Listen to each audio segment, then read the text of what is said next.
நீ பெற்ற ஒரு மகனை ஆதரிக்க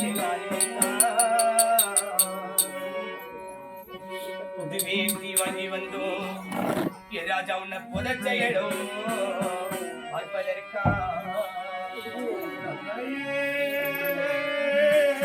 யாருக்கு என்ன பாவம் செஞ்சப்பா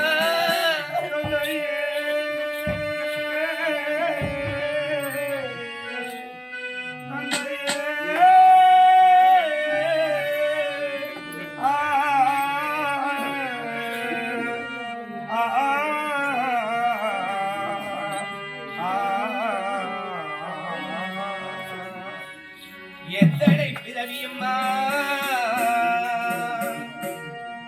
உன்னாசை மகன் முன்முகத்தில் நான் பார்த்தேன்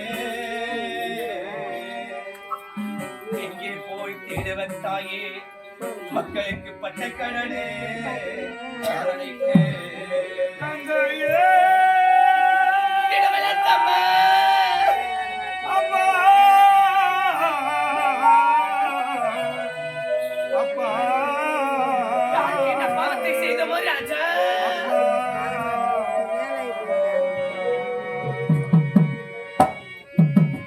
நாங்கள் கண்ட கனவு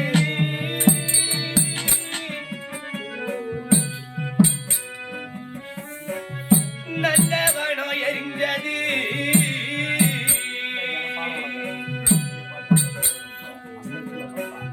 அந்தவனோ நீ என்று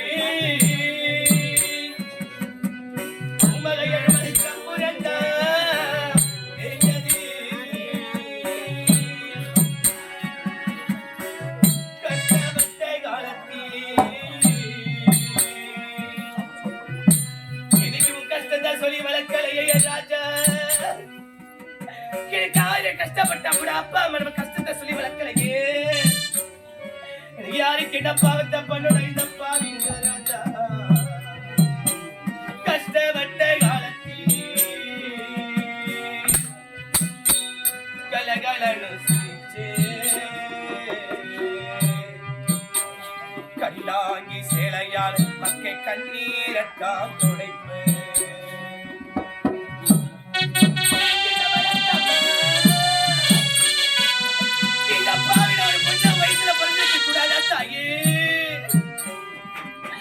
யாருக்கு என்ன பாவம் செஞ்சம்மா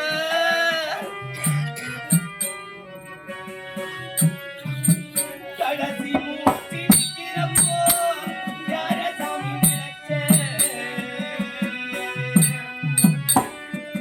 இன்னைக்கு கலகிரி வாச பிள்ளை எழுமலை என்று இன்னைக்கு கலகிரி ஒரே மருமகன் சாந்தி என்று நான் கையில பிடிச்சு வச்ச பேரும் பெத்தியலாயிரம் நினைச்ச ஐதியம் அல்ல நீ கணவர் போனதுக்கு படுமாவி வருகிறேன் தாயே இந்த உடலை விட்டு உயிர் புரிகின்ற தருவலி யாரு நினைச்சாயதம்மா கடைசி மூச்சு நிற்கிறப்போ யார தாயை நினைச்சே பழங்கிழிவா சொந்தோ என்று சாவை கூட மறைச்சே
வருஷத்தை பிறந்தாலும் ஆண்டவர் மீண்டும் இல்லம் திரும்ப போவது கிடையாது. ஆமா.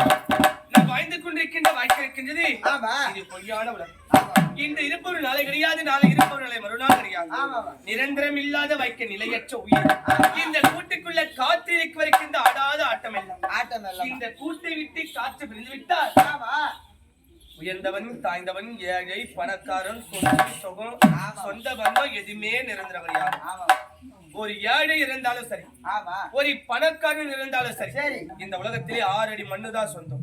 இப்ப அந்த 6 அடி மண்ணு கூட ஒருத்தனுக்கு நிரந்தரம் கிடையாது. நமக்கு மேல படுக்க இன்னொருத்தர் நமக்கு மேல காத்து கொண்டு இருக்கான். அந்த மண்ணே ஒருத்தனுக்கு நிரந்தரம் கிடையாது. அப்படி என்றால் நம்ம எல்லாம் விட்டு விட்டு சென்று விட்டாரி. அருமை தந்தை சகாதேவன் வலியமல் என்று சொல்லக்கூடிய இருவர் அவர்கள் சொர்க்க பதவி அடைய வேண்டும் என்று சொல்லித்தாரி நம்முடைய பட்டணம் கிராமத்தை சேர்ந்த அங்காளவன் நடைமன்றத்தை கொண்டு வந்து ஓரிரு நகைப்பு கொடுத்து என் முகத்தோடு வாழ்மையே வெல்லும் சம்பூர்ண ஹரிச்சந்திரா என்ற காவியத்தை நடத்தி என் முகத்தோடு உறக்கத்தை மோட்ச காணிக்கையாக செலுத்திக் கொண்டிருக்கின்றார். ஏனென்றால் அப்பா இருக்க வரைக்கும் எத்தனையோ தான தர்மங்கள் செய்திருப்பார். பசி என்று தேடி தன்னை நாடி வந்தவருக்கெல்லாம் ஒருவரை உணவு கொடுத்து வசியை தித்திருப்பார். தாகம் என்று தன்னை நாடி வருவதற்கெல்லாம் ஒருவரை தண்ணி கொடுத்து தாகத்தை தித்திருப்பார். அப்பாக்காக கடைசியாக செய்யக்கூடியது தெருக்குத்தி என்று சொல்லக்கூடிய தெருக்குத்தை வைத்து வர்க்கத்தை காணிக்கையாக செலுத்திருக்கிறார். ஐயாவுடைய ஆன்மாவும் அம்மையாருடைய ஆன்மாவும் சாலோக சாமீப சாரீப சாயுத்தியம் என்று சொல்லக்கூடிய 4ஆம் பதி முக்தி மாற்றம் அடைய வேண்டும். அந்த எம்பெருமான் பாதத்திலே உயிர் இழப்பார் என்று சொல்லித்தானே சொர்க்க காணிக்கை குணத்தின் சாக கொடுத்து சுவாமி